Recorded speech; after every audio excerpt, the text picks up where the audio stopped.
Good evening, afternoon, whenever you happen to be listening, and welcome to the kickoff. Wait a minute, what the hell? I see faces! Ah! Yes, this is me. Yes, this is real wood paneling. Oh, Erik looks some like of he's you out there might have seen it before. Erik looks like he's trying to diddle a chick in the back of a 70s RV. I mean, hey, I haven't gotten the music quite turned up just yet. These 8 tracks are hilarious. I just realized they can see me dancing now, and that idea is completely shot to shit. Hello and welcome to the kickoff, a presentation of the W2M Network online at W2Mnet.com. As you can see up in the top corner over there on the right hand side, if Mr. Watkins would be at so kind. Well, I mean, yeah, the logo's up there. I went ahead and I moved it appropriately. We actually do have the kickoff logo. I don't know if you can see that or not, Keneddi. I can. It's pretty nice. I'm your host. My name is Harry Broadhurst. Joining me, as per usual, he is the DSDO. He is the anchorman, although not so much tonight. I don't think we have a news desk to get. We do have one bit of news to get to, but we'll get to that when we talk about a certain team in the AFC East with a quarterback who just got paid. Yeah, there's some big contracts, but not worthy of a solo news desk. So the anchor man is staying put for a little while. He'll stay classy W2M Network. Elsewhere, he is the DSDO, Erik Watkins. Actually feels good to be on screen again. Just, I'm wearing a shirt this time. Yeah, let's keep all of your exploits without your shirt on to a different site. You can find him on only. Never mind. In addition, joining us as well for the AFC Preview edition of the Kickoff, Season 5, Episode 2, she is the locksmith. She is Keneddi Eddings. Happy to be involved. And here's so she doesn't get fined. Although, oddly enough, wearing a shirt of a team that we'll be talking about next week. Yeah, Yeah. you couldn't wear your Bills swag tonight. What the hell, No, Keneddi? It's laundry day. I mean, in fairness, I'm wearing a Scooby Doo shirt, so I got no room to talk. Yeah, but with you, that fits. It does. Counselor Scoob's in the building. And if We're you a know, two-team family. All right, moving forward. Erik completely missed his cue there. I was gonna say, well, she was saying something, but with Counselor Scoob, if you know, and the words of the philosophical hammer, you know. All right, let's move forward here. This is going to be your AFC preview for 2021/2022, kind of, sort of, ish, a little. Mid-February, day before my birthday. We talked about that last week. Super Bowl will be February. Don't you roll your eyes at me, Watkins. I can see you. I'm not rolling your eyes at you. I'm rolling your eyes at the NFL and their scheduling powers. Okay, likely reason. What we're going to do tonight is we're going to go division by division, breaking down all 4 teams in each division. We are going to save the South for next to last due to a certain person's prevalence with a specific team in the South. And we are going to do the AFC East last because, well, there's a little bit of a bias on that on this show in regards to that division.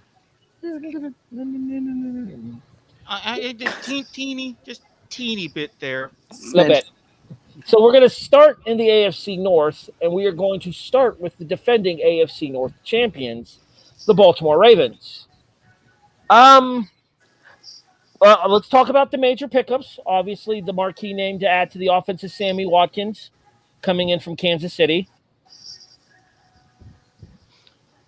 Yeah, the big thing, yes, you have Lamar's development, although it could be a little bit sketchy, and now you have an excuse with, COVID, having to miss time. So there's that. But giving him more weapons, diversifying so that way he doesn't only have Hollywood Brown as kind of his main two, that's going to help matters because, well, you still got that whole not bad for a running back mentality going on, even with his exploits as a passer. Let's just hope it helps with a deeper run come January. let's talk about one of the biggest undersung free agent signings of this particular offseason as well, as division rival Alejandro Villanueva moves from Pittsburgh to Baltimore to help shore up that offensive line. One thing we noticed in the playoff run last year, Baltimore needs a better offensive line. Ask Lamar Jackson about the fourth quarter of last year's AFC divisional round game. Oh, wait, you can't. He didn't play in it because he almost got murdered in the third quarter. Well, I mean, at least RG3, you still have him in mop-up duty, but... Negative squirrel, sir. The backup in Baltimore is Trace McSorley.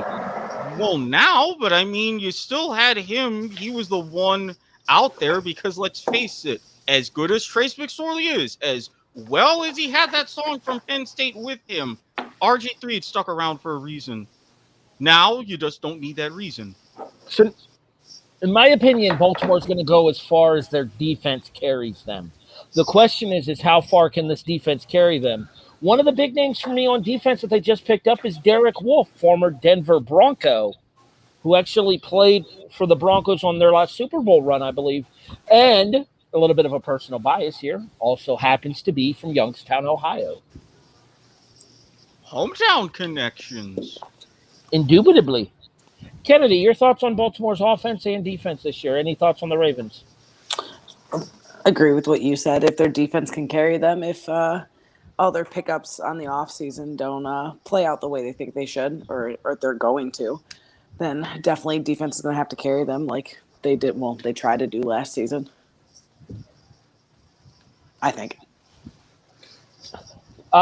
Realistically speaking here, are we going to see the Ravens retain, or do you guys want to do predictions at the end of the episode?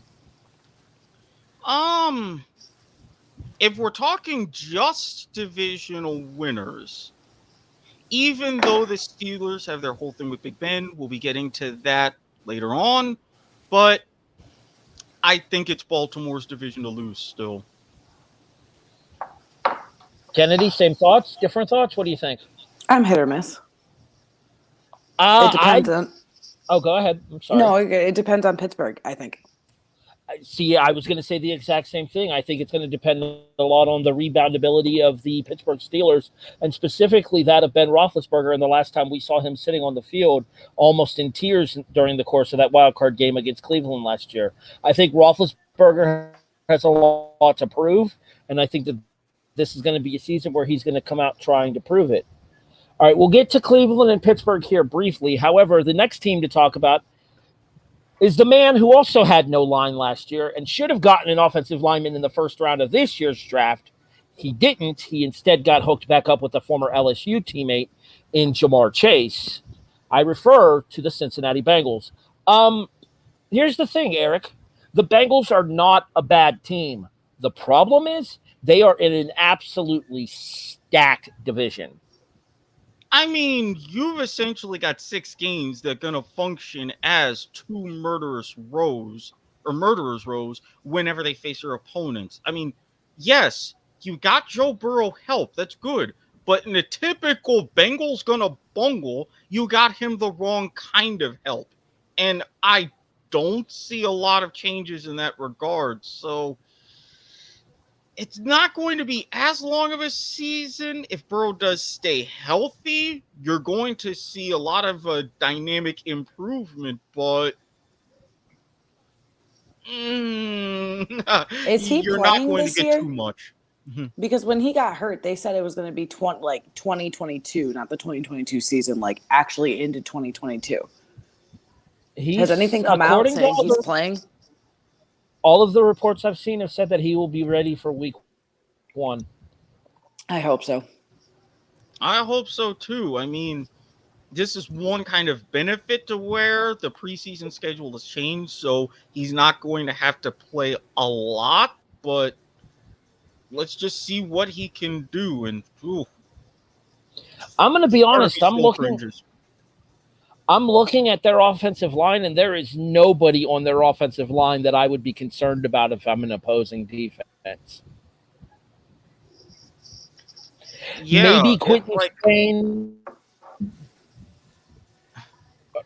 maybe Quentin Spain, the former San Francisco 49er. But other than that, Michael Jordan, Jonah Williams, Trey Hopkins, and Riley Reef. D lines are licking their chops and they are going to tee off. Oh, I feel so bad. I hate to say this, but let's go ahead and put the elephant in the room here. Keneddi, does Burrow make it through this entire season unscathed? I hope so. Man, do I hope so. That kid deserves wins on wins on wins. He would have been rookie of the year in my book. He had absolutely everything going for him until that happened. And he deserves a team that can help him and back him up. He deserves a better offensive line.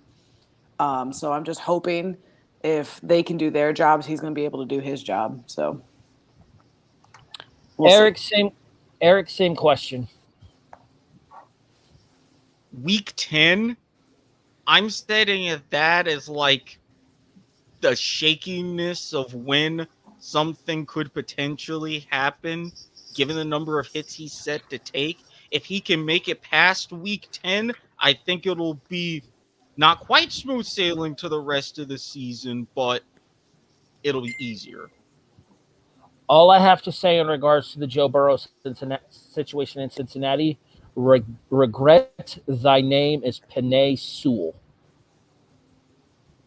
Remember that name, Cincinnati fans, and think about the fact that he should have been in that offense rather than Jamar Chase, keeping Burrow from getting murdered in this division. we'll see. The mistake on the lake has things pretty bright right now, Erik. The Cleveland Browns are looking like a legitimate AFC contender this year. We've said before on this show, Browns gonna Browns, but I don't know. This is a team that could have a really deep run. Yeah, and this is why, even though I say it's Baltimore's division to lose, Cleveland, at the minimum, with one of those wild card spots, maybe you get to week 17, week 18, a conversation for the division title. As weird as it sounds, and you haven't really been able to say this consistently since the late 80s, yes, Cleveland has got their shit together. They finally figured something out for once. Who knew? I just hate Baker Mayfield. I don't know why. I want to see that man just fucking lose this season. I mean, to be fair, he's done a lot fewer progressive commercials, and he's gotten awfully quiet. Well, I think that's a good thing, though, because I think one of Baker Mayfield's biggest downfalls has always been his mouth and the fact that he likes to run it, going back. He'll run his mouth faster than he ran from the police. That's beside the point. Nick Chubb got himself a renewal up in Cleveland this past offseason. 3 years. I think it was something like $36 million, Erik. So thereabouts. I mean, they realized between that and what they had with him and Kareem Hunt trying to keep that together in the backfield, so that way you have $36 million. Yeah, so you have Mayfield having to throw less. You still have the whole, OBJ. I was just about to get to him here, and I'm going to ask Keneddi this question. Keneddi, buy or sell? Odell Beckham Jr. is an albatross on this Browns franchise. Bro, that's such a big word. I need a smaller word than that. He's dragging them down. Oh, no. No. Well, I mean, like last season, obviously. But season's coming. I don't think so. Erik, albatross, buy or sell? I'm actually going to buy this because we have seen OBJ when he is in his more, shall we say, malcontent phase.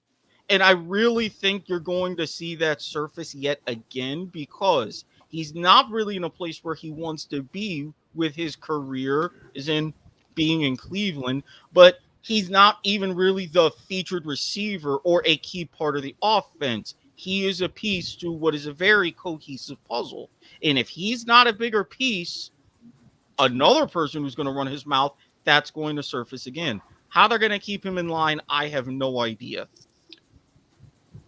An albatross is a bird, note. by the way. An albatross is a bird. Yes. Yeah, it's a I am bird, aware and of it's also a term in golf for 3 holes under par, or 3 strokes under par on a hole. You learn something new every day. You seriously never heard the phrase albatross before, Keneddi, in this regard? No. These goddamn youngins, Erik, I swear to Christ. I'm telling you, millennials. Am I right? Am I a millennial? Technically, yes. Because if I am, you definitely are. I don't think you quite qualify for Gen Z. I'm not that stupid. I'm stupid, but I'm not that stupid. There's your teaser quote for this episode, Erik. I'm stupid, but I'm not that stupid. Well, but hey, at least tonight she can words, so we're making progress. So far. So, I was just about to say, so far, so good. We'll have to see if that trend continues. We almost made her spit her energy drink. Or at least what looked like an energy drink. Number one, that's not an energy drink. And number two, hey, you know me and spit takes. That's all I'm saying. But if there's one thing that we have established on this show, though, it's that spitters are quitters. That is true. Indubitably. I can't say that word. I know what that one means, but I can't say it. Indubitably? Not even gonna try. But we were trying to set her up. I really would have wanted to hear that. All right, let's move forward and go to the usual class of the division, at least until last season. Let's talk the Pittsburgh Steelers. Big Ben's going to be back, and Big Ben's going to be on a rampage. And the question is going to be, does Big Ben have enough weapons around him in order for the Steelers to return to their former glory after a first-round exit at the hands of their Lake Erie rivals in the Cleveland Browns last year? Erik. Well, you're going to see a different type of offense. If you've been a Steelers fan for a long time, or you know the Steelers' identity, it's built around pound on the rock, pound on the rock, pound on the rock. If you saw a little bit of what they did in the Hall of Fame game against Dallas, they're going back to not full on that mentality, but pretty close. You're going to see a lot more shorter routes. You're going to see more jet sweeps. So that way, Ben is not entirely the focal point. Yes, he's still going to feature in the passing game, but they're really going to start going back to their roots. That could pay off. Talked about this on our draft preview, and it ended up coming to fruition. It is Najee Harris, the former Crimson Tide running back, now taking over the reins in Pittsburgh as the starter for the departed. Oh God, why am I drawing a blank on his name? James Conner. Thank you, Conner. James Conner. For the departed James Conner. Setting your Alabama bias aside here, what do you think? What do you think the realistic expectations for Najee Harris should be in Pittsburgh this season? I can't set my bias aside. I hope he goes and absolutely just kills it. And I don't see at least the Browns and the Bengals stopping him. I'll give the Ravens their push, but I think Najee Harris can go out and absolutely dominate in his in the AFC North, at least. Well, real quick, Keneddi, if you had to put a number, ballpark, for rushing yards for Harris this season, about what would you put it to where you would be satisfied? Can I chime in on this? I don't want to highball him because it's the same thing. What I want to reference it to is, I know it's going from running back to wide receivers, but like last season, how everyone thought CeeDee Lamb was going to come out and then Justin Jefferson sat there and just like swept. You know what I mean? So like I want to sit here and predict that Najee Harris is just going to go out, but you never know what's going to happen. So I don't want to give him some ungodly number and then it's just like, you're wrong. Well, that's why I say just to where you would be satisfied. Like if at the end of the year, you see his stats, and he runs for this number, you would look at him like that was a very good rookie year. I'll throw out a number for you, Keneddi, while you take a chance to think about it. If I'm Pittsburgh, anything over 1,200 is acceptable to me.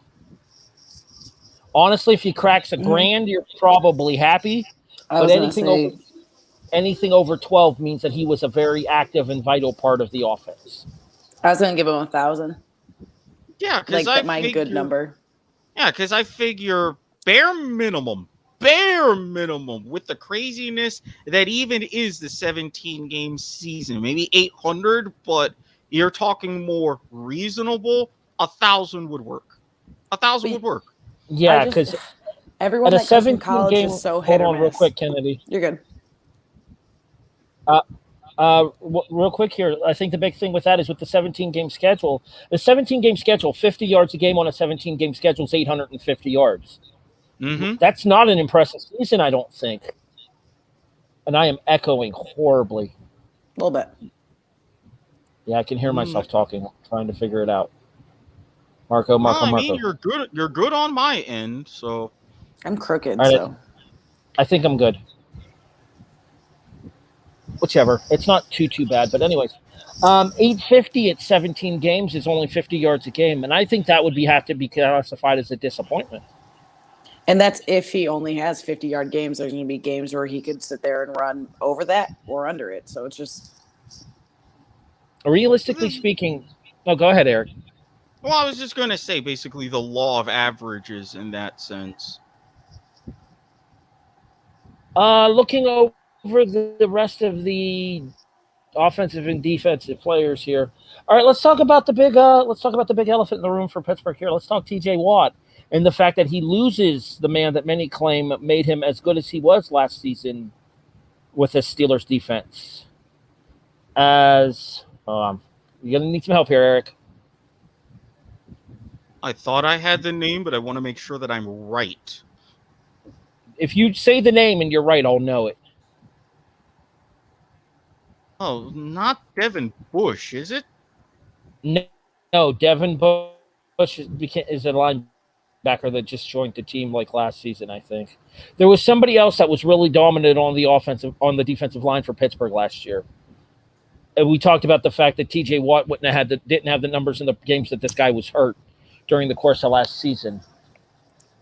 And I am absolutely drawing a blank on his name right now. I can.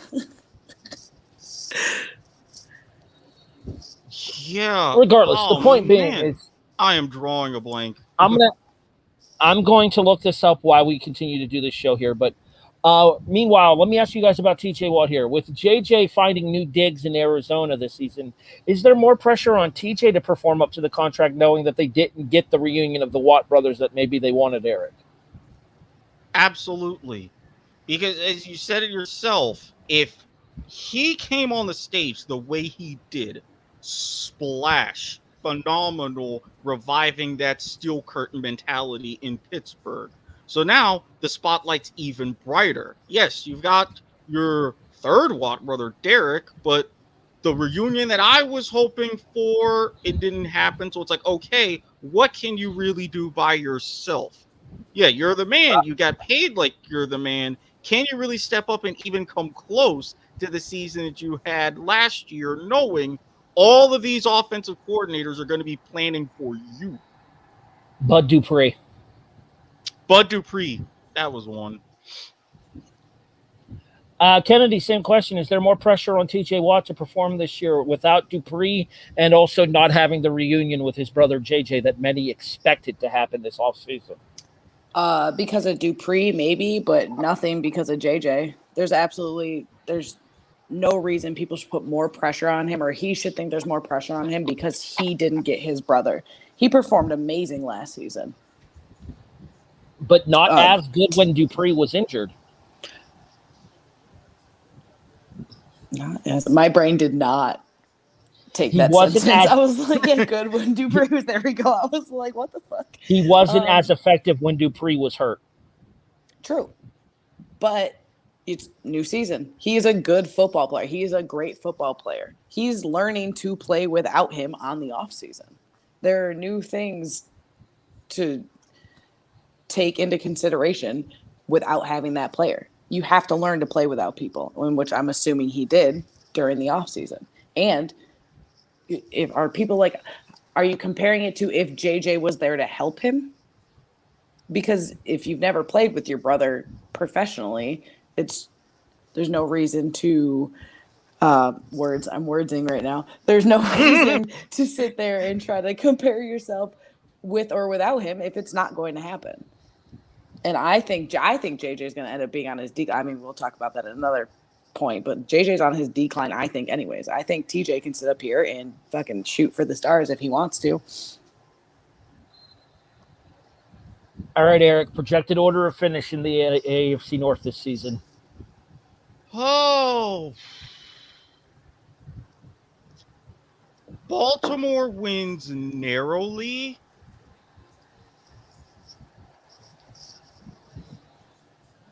I'm going to give Pittsburgh a slight edge over Cleveland because I think the Browns are going to regress a little bit, but Pittsburgh, Cleveland, maybe tiebreaker, one game at the most, and then Cincinnati, unfortunately, way back in the dust.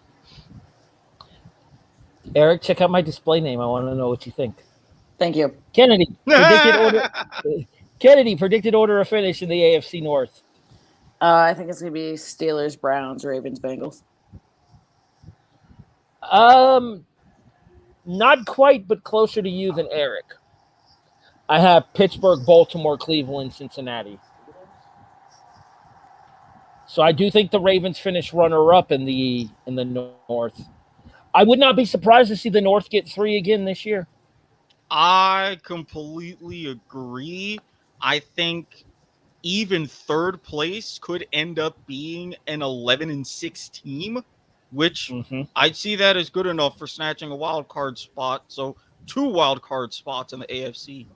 11-6, 10-7, somewhere along those lines. Yeah, 100% agreed. I don't think any team in this division is going to finish with more than 12 wins. But the thing about it is all 3 of those teams could end up with at least 12. Oh yeah. Just depending on how the breaks bounce in their non-divisional games, because I think those 3 teams are going to beat the shit out of each other in the division, and that's going to end up playing a major role on how the season plays out too. Because Cleveland versus Pittsburgh, Cleveland versus Baltimore, Baltimore versus Pittsburgh are going to be must-see viewings for all 6 games this season, in my opinion. And welcome to the AFC North Circle of Death. Circle of Death. I like it. About pretty much. Cincinnati, thy name is bitch.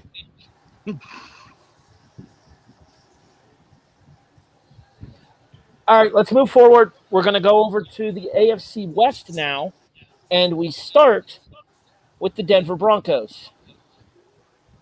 Thankfully. As soon as my depth chart comes up, because apparently my computer's deciding to be very, very slow. There's a new man in Denver right now, Keneddi, and his name is Teddy Bridgewater. I forgot that happened. I honestly don't think he's going to be the starter for long, though, because I think they were impressed by what they saw from Jake Locker last season, and I think Locker's going to get more of an opportunity going forward. You mean Drew Lock? Drew Lock. Sorry, the Missouri player, not the Washington. Yes, Drew Lock. Thanks, Erik. I appreciate it. I think Drew Lock's going to keep it through the season. Depth chart, I'm pretty sure, has Bridgewater as the starter. Well, there are reports coming out from Broncos camp to where Lock is impressing. So at minimum, you're going to have an open competition. It wouldn't surprise me if Lock gets the starting job. But as you said, with Teddy Bridgewater not being the starter for long, I don't necessarily know if Lock is going to do enough to really save himself and keep the starting job. So we could easily see both of them multiple games under center this year. I take that back. Ourlads.com, the website that I'm using for my depth charts for this particular episode of the Kickoff, once again, a presentation of the W2M Network. Ourlads.com has Drew Lock as the projected starter right now with Bridgewater as the backup. Makes sense to me. Yeah, familiarity with the system. Bridgewater's going to need a bit more time, but I stand by what I say. Bridgewater, if you're picking over under 5 starts for Denver this season, I could see that. Higher. I think with a veteran quarterback like Bridgewater on the roster, they're going to get trigger happy. Very young skill players in Denver as well. The starting wide receivers are the former Crimson Tide Jerry Jeudy and former, I believe, Oklahoma State Cowboy Cortland Sutton. Noah Fant at tight end, and the former Charger Melvin Gordon starting in the backfield with Royce Freeman backing him up. Philip Lindsay has taken his talents elsewhere. We'll get to him a little bit later on in this particular preview. Yeah. The benefit. Keneddi. Oh, go ahead. Yeah. That's me. Hold on. You went first. You went first in the north. She goes first in the west. Very young skill players in Denver here, but some very strong potential with these skill players as well. Jeudy had a lot of hype coming out of Alabama last season. There are those that would argue that he did not live up to it fully, but the quarterback situation being what it was in Denver last season, you could make the argument that it wasn't entirely Judy's fault. Cortland Sutton has had a couple of very good seasons, but he's also had a series of games where he's disappeared. Noah Fant, in my opinion, is going to be a top-tier tight end in the NFL once he has a chance to fully develop. Because I do think that Fant has all of the abilities and all of the skills in order to do that. My biggest concern for Denver is at running back with Melvin Gordon. I worry that Gordon may be past his prime. Yep.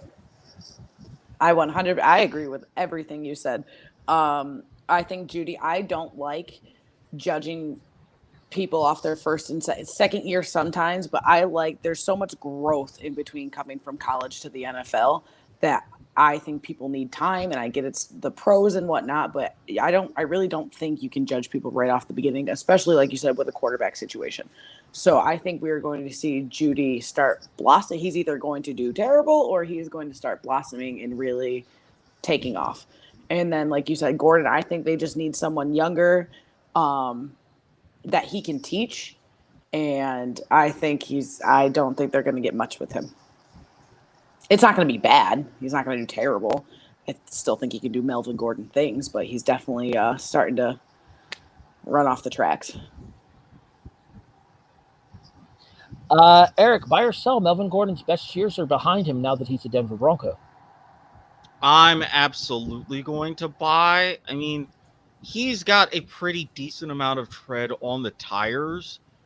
And yes, you're going to still have a good backfield with him and Freeman, but you're going to see really quickly Gordon being relegated potentially to just a third down back or just having a package of situations. And he's going to basically just be not quite left in the dust, but he's just going to retreat. You're going to see some, I'm not going to say even average returns from him at the beginning, and that's something that's going to be resolved very quickly this season. Yeah, see, my biggest concern for Denver is, like, I get the idea behind Melvin Gordon being in the backfield now, but I think it was a mistake to let Philip Lindsay go, because Lindsay kind of was the face of that franchise's offense over the course of the last couple of years, and he was one of those guys who came from nowhere as a home-developed talent. Whereas you're taking a chance on somebody in Melvin Gordon who had the holdout with the Chargers a couple of years back. I want to say it was last year before finally playing, and now finds himself in an entirely new situation now that he is in Denver. All right, Erik, go ahead and move us back to the multi-screen because we don't want to talk about him. We really wish we didn't have to talk about him. Frankly, they're a bunch of rat bastards. Might as well talk about the Kansas City Chiefs. The power rankings are giving us our justice. You can relax. Stupid Keneddi. Our sentiments exactly, Keneddi. Our sentiments exactly. Keneddi needed a drink before dealing with Kansas City, and frankly, I need a beer as well. Barks, the official root beer of the kickoff. That reminds me, I need to reach out to people about a certain beer sponsorship. Give me more of an excuse to get drunk on the show. I hate to say it, Keneddi. I really do. Then don't. I don't have a choice. This offense is fucking stacked. I know. Regardless of what we saw last season from this offense, the scary part is they weren't fully healthy for most of last season as well. Sure. Top to bottom, this could be NFL record-setting caliber offense in Kansas City. Oh, no. We say this now because we're going to be dealing with at least 18 weeks, probably more, of Robert Taylor letting us know, asking for statistics, mentioning it all the time, all the tweets, graphics. Brace ourselves now while it's early. Get your lube ready, folks. I refuse. Bills by $1 billion. Bills in 4. I knew Erik would get that reference. I thought it was funny. All right. Mahomes, Edwards-Helaire, Kelsey, Hardman, Hill, Demarcus Robinson, murderer's row on offense. The question's going to be the defense this year. Can the defense sustain the pace that they played at last year, which led them to their 14-2 campaign? Here's my problem. As a Bills fan, we have a similar situation in the AFC East. There is no fucking competition for Kansas City in the West. None. Buffalo maybe might have to kind of worry about Miami because Miami's making progress.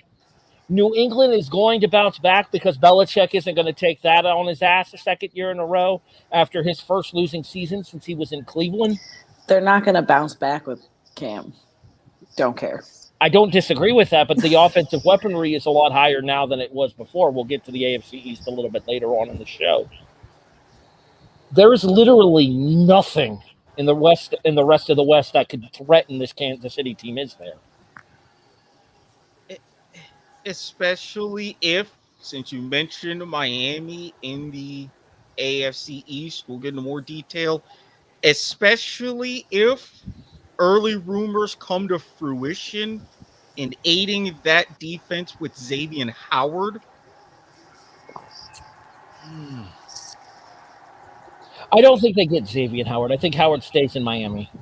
Oh, I don't know. When you've got a situation where he's basically saying, hey, get me the fuck out of here. Is he the one that done. had all the picks? I'm bad with names. Yes. He's the one that had all the picks. He's the one that had double digits in interceptions last year. Yes. Yeah. And especially after, I don't know, someone decides to have an Uzi in their car. That's really going to be a detriment. But if you can potentially deal with that situation, but bolster your defense in another way, Kansas City's been knocking. We move forward to the Los Angeles Chargers. And the defending NFL Rookie of the Year, Justin Herbert, who had an amazing rookie season. We cannot take that away from him. Should not have been Rookie of the Year, in my opinion. That honor should have went to Justin Jefferson. 100%. However, quarterback is a skill position that traditionally gets recognized. That we'll do our own predictions for year-end awards on the wrap-up episode for all of our prediction special. That will be in 2 weeks here on the kickoff. You can actually see me when I do that now. I don't get to air quotes on an audio podcast anymore, though, Erik. That makes me a little sad. Yeah, because we're no longer exclusively an audio podcast. You can watch us. Cues. You can watch us on W2M Network on YouTube. I think it's W2M Network. It is. Woohoo! I pay attention, kind of, sort of ish. All right, back to the Chargers. Austin Eckler at running back with Justin Jackson backing him up. a pretty impressive duo at wide receiver in Keenan Allen and Mike Williams, with the caveat being that they both have to stay healthy. Neither one of them has really been able to do so. Williams, even going back to his time, if I'm not mistaken, no wait, it was the other Williams that was a Bill. Excuse me. There are too many damn Mike Williamses that have played in the NFL, Eric. Mike Williams is a pretty common name, so it fits. Chris Smith would maybe be like the only more common name that I could think of, because I feel like Smith's definitely a more common last name. All right, Keneddi, your expectations for the Chargers this year? I don't really follow them enough to make huge assumption about what they're going to do, but I hope. That was heartbreaking. What was it when they played the Saints? Yeah, last season. Maybe. Is that the game I'm thinking of? You have to explain the Saints. You have to explain the situation. Herbert literally should have won that game for them. Okay, that doesn't narrow it down a whole bunch. I'm 90% sure it was the game against the Saints where Herbert we thought he was going to win. I have a terrible memory. And then he didn't win, and I was big sad for him. But anyways, I hope that was against the Saints, though. I think it was. I hope he can come through and do big things for his team this year because he 100% he 100% just deserves it in my book. Not football wise, not anything with statistics, just out of heart and purely being an amazing person. He came in and just because it was Tyrod's lung, right? That's why got punctured it before week 1. And Herbert took that team as a baby and just ran with it last season, and he didn't do a bad job. And so I hope he can just do what he did last year, just even fucking better, because he deserves a win. That's all I wanted last year. I just wanted him to win. I don't even care where they go. I just want him to get some W's. As long as they beat Kansas City, right? Yeah, that part. Absolutely. If they're going to win, they should win against Kansas City. Eric. Yeah, I mean, you've got really Kansas City being in that stratosphere, so you figure, all right, what is LA's true ceiling? With Herbert, with a full year, knowing that he's the starting quarterback under his system, but again, not much else otherwise. Given the state of the division as a whole, you could see maybe an extra win, maybe a less distant second place, but that's about it. And you feel kind of bad because at some point, Herbert is going to get stunted, even with all the growth you see, but he's going to definitely take a step up. The Chargers can take maybe a half step up. Unfortunately, again, you're limited in that sense. Speaking of teams with limited potential, let's go out to the desert of Las Vegas and talk about the Raiders. See, it doesn't feel the same way when you're not calling them the Oakland Raiders. Yeah, well, look at what the city of Oakland is doing or not doing in this sense. Maybe in the USFL, I don't know. Keneddi, it don't look good in Las Vegas. I'm looking at their depth chart here, and there is literally one person in this entire lineup that strikes fear in me. I can name probably one person on the Raiders right now. So Joshua Jacobs, the running back who actually does go off on occasion. Oh, I can name 2 then. Well, yeah. The other one you can name is probably the former Crimson Tide player. Probably if you say it. I don't follow the West. I know nothing about the West except the Chiefs. It's because the Chiefs are a pain in our dicks. Yeah, metaphorically nothing speaking. Nothing happens in the West, so. Derek Carr is still the starter. That's all I got. That's all I got is Derek Carr and Jacobs. Derek Carr is still the starter out in Oakland.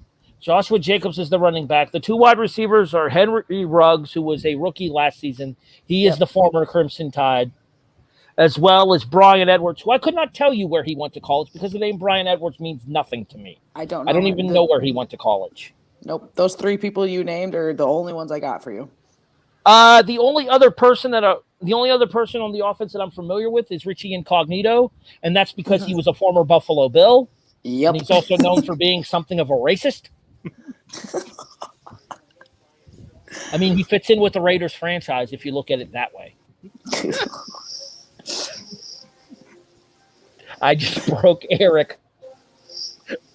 Erik's Raider Nation, don't be mad at me, okay? Just we all know where the hate mail goes, Erik. s.garmer@gmail.com. Goddamn right. And you know what you can use to send that hate mail, Erik? I happen to know some people at Raider Nation. They're very fine people. Used to work with a couple of them, and they're the kind of people who were smart enough to go ahead and use Grammarly. Say you're going ahead and writing articles for Raider Nation. Say you're sending that hopeful deluge of hate mails to s.garmer@gmail.com. Say that you want to follow a pattern of someone else and create a Google Doc of all of your grievances of what we say on this show. Grammarly is right there for you. And yes, as a standalone software, as a widget that you can add to Chrome, it definitely helps you out. Even if you have some more benign things, like say, typing up a resume, sending emails to loved ones, may they be across town or halfway around the world. You got a thesis paper that you're working on. Grammarly will help with a plethora of things. And before you go ahead and shout at your screen and put in the comments, "Ooh, glorified spell check, woo," stop right there. First of all, they may get downvoted. But second of all, no, it's not just a glorified spell check. You've got all kinds of tone, structure, rewriting sentences, a lot of other grammatical issues. This goes very, very deep. Now, again, I'm a fan of going deep. I get that. But you're only going to be scratching the surface if you don't take advantage of our offer and get a lot more of the premium benefits. All you have to do is go to getgrammarly.com/W2M network. Save myself on that one.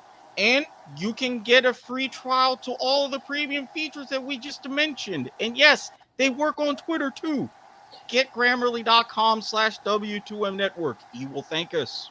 We both clearly need it. Not only that, I was just about to say, this software is so good, it even helps Keneddi words. Quite a Herculean task at times, so you know it's good. Depends on how many. Leave me alone.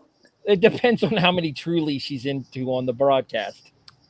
Cheers. Bottoms up. All right. Erik, your thoughts on the Raiders? I mean, are we really going to see Chucky on the hot seat? Because let's face it, he should be.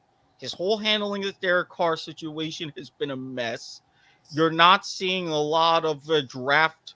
Well, not a lot of draft quality, although you have moments. But where is this team going except just in circles? Yes. Squares. Yes, it was great for Hard Knocks, and even that was underrated. If you can't have a successful season on Hard Knocks, what do you expect to really do in the sense of actual football? As much as I hate to see for Derek Carr because he's being more and more undervalued despite his contract, if this team is going nowhere until you see fundamental changes across the board.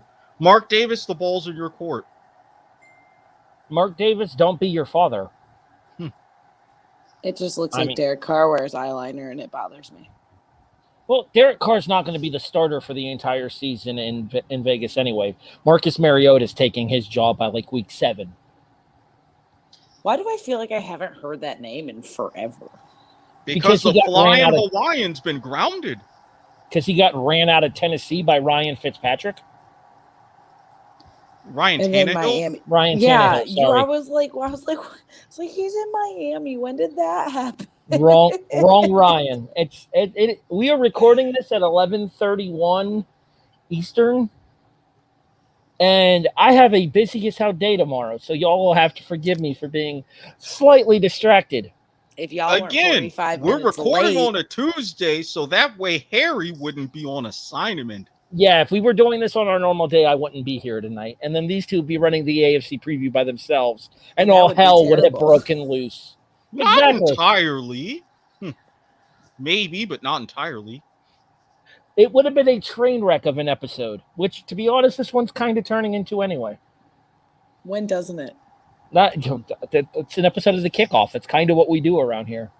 All right, predicted order of finish. Keneddi, I start with you. Oh, good Lord. Hold on. All right, we're going to go. Hold on. Denver, Kansas City, Yeah, Chargers, no, I'm there. Raiders. I'm not wording, I'm thinking. We're going to go. There's a difference? Chiefs, Broncos, Chargers, Raiders. Erik? Chiefs. I'm going to throw the Chargers a bone, put them in second. Then, yeah, Denver and Vegas. I'm going to completely agree with Erik on this one. Kansas City, easily, might I add. Chiefs go at least 14-3, maybe 15-2. Chiefs, Chargers, Broncos, Raiders. And yeah, John Gruden gets fired at the end of the season. As much as I didn't want to see it at first, yeah, I'm kind of crossing my fingers for that at this point. Let's take a trip to the AFC South, where we start with the dumpster fire that is the Houston Texans franchise right now. Erik, technically speaking, Deshaun Watson still has a job in Houston. He's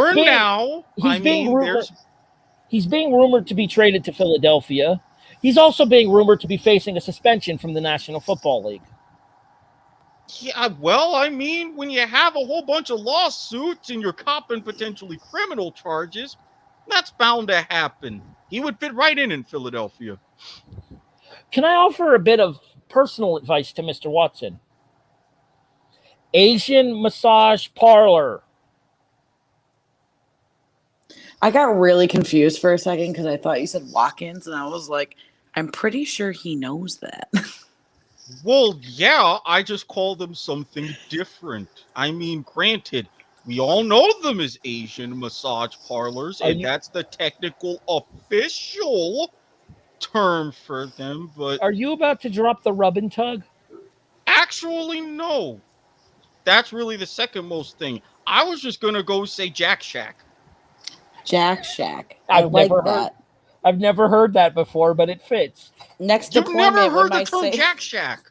Deployment when my sailors need it, because we hit up Hong Kong and Singapore often. I'll just send them to the Jack Shack. There you go.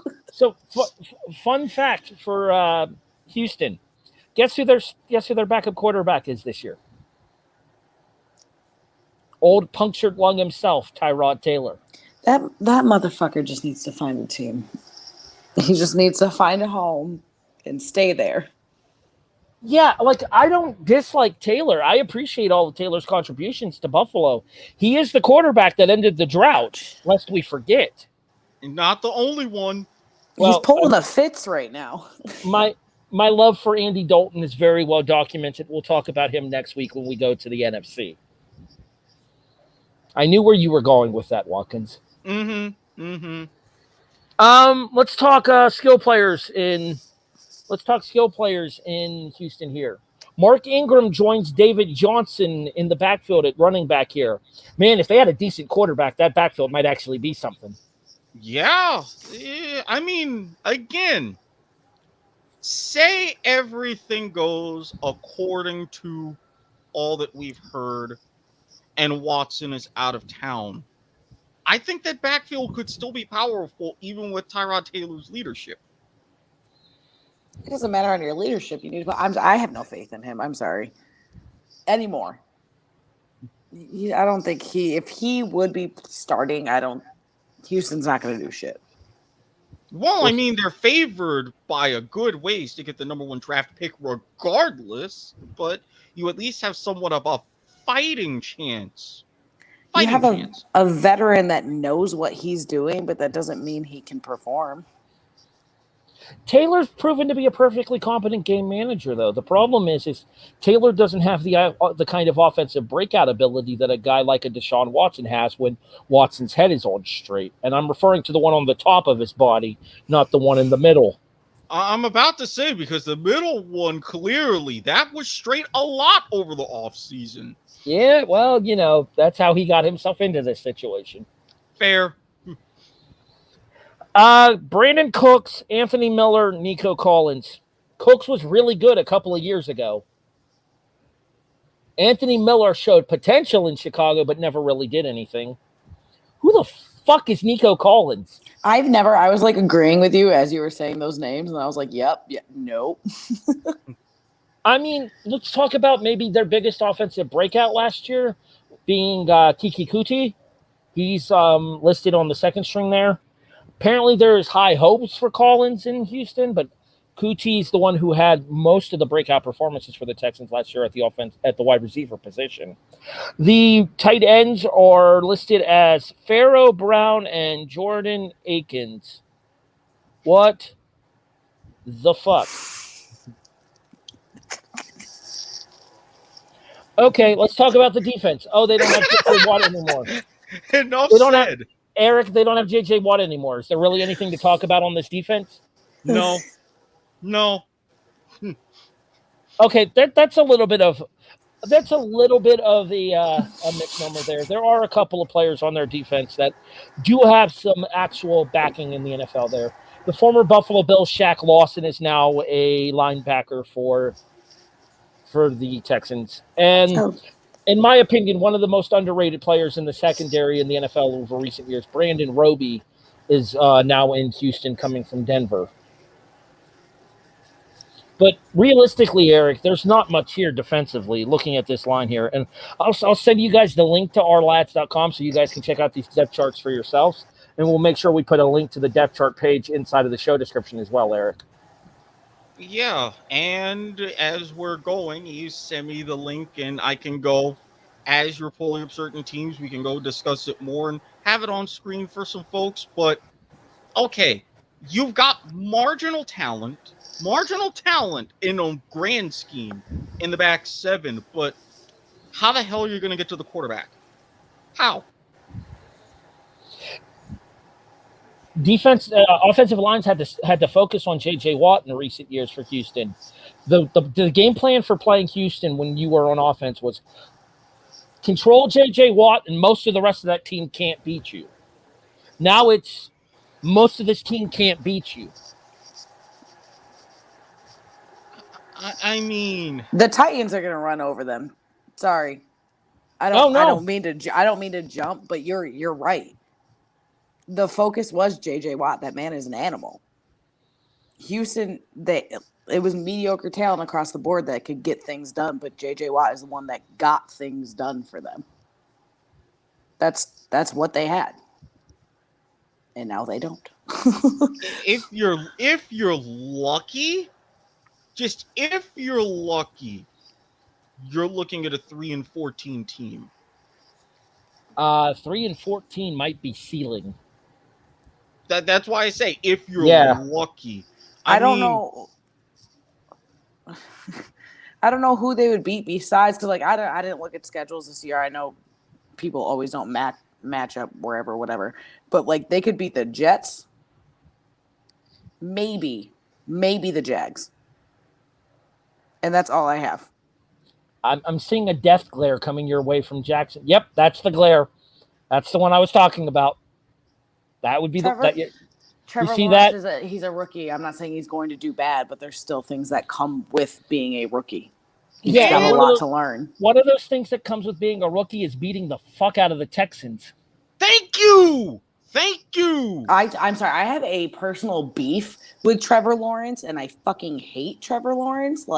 If I could go, somebody's bitter about Clemson versus Alabama. Yeah. All right. 2018, 19. Well, it was 20. It was in 2019, but was a very bitter year for me. And he just looks stupid. ACC. ACC. ACC. And you know the Jets should have had him instead of you guys, but they had to go and win one fucking game. Thank you. Hey, Okay, so let me ask this I question. still owe Randy a whole bunch of gratitude for his team manning down, fucking up, winning that game, gave us clear sailing. Thank you. Let me ask you a question, Keneddi. Would you rather we have to play Lawrence twice in a season? Yes, because I would rather have Josh Allen just stick his nut sack on Trevor Lawrence's face. The views and opinions of Keneddi Eddings do not necessarily reflect those of the W2M Network and or its sponsors. You're welcome. Let's move. Now, granted, if you do, however, condone teabagging, maybe we can get Lipton as a sponsor. You don't know. See, I so did something they don't reflect here. the views of our current sponsors. I feel like this is a situation with Domino's and the pizza cutter on AEW all over again. All right, let's move forward. Let's go north, young man and young lady. And in this instance, we're going north to Indianapolis, where the starting quarterback is Carson. Oh, wait, he's hurt already? Well, son of a bitch. Didn't they sign some rando? The starting quarterback is Jacob Eason. He of Washington like 3 seasons ago. And if you don't remember the name Jacob Eason, you're not alone, because I had to Google it. Cool. I remember Jacob Eason. Not a lot of them, but I remember. A series of offensive weapons at wide receiver, granted. T.Y. Hilton, who's always come up big for me in fantasy football, so respect to T.Y. Michael Pittman Jr., the former Ohio State Buckeye. Paris Campbell, also a former Ohio State Buckeye. These guys really love their fucking Buckeyes. Jesus. I mean, Indiana, Ohio. Wisconsin for Jonathan Taylor, who is another guy who did not get the credit he deserved for the season he had last year. I just learned Indiana touched Ohio like a year ago.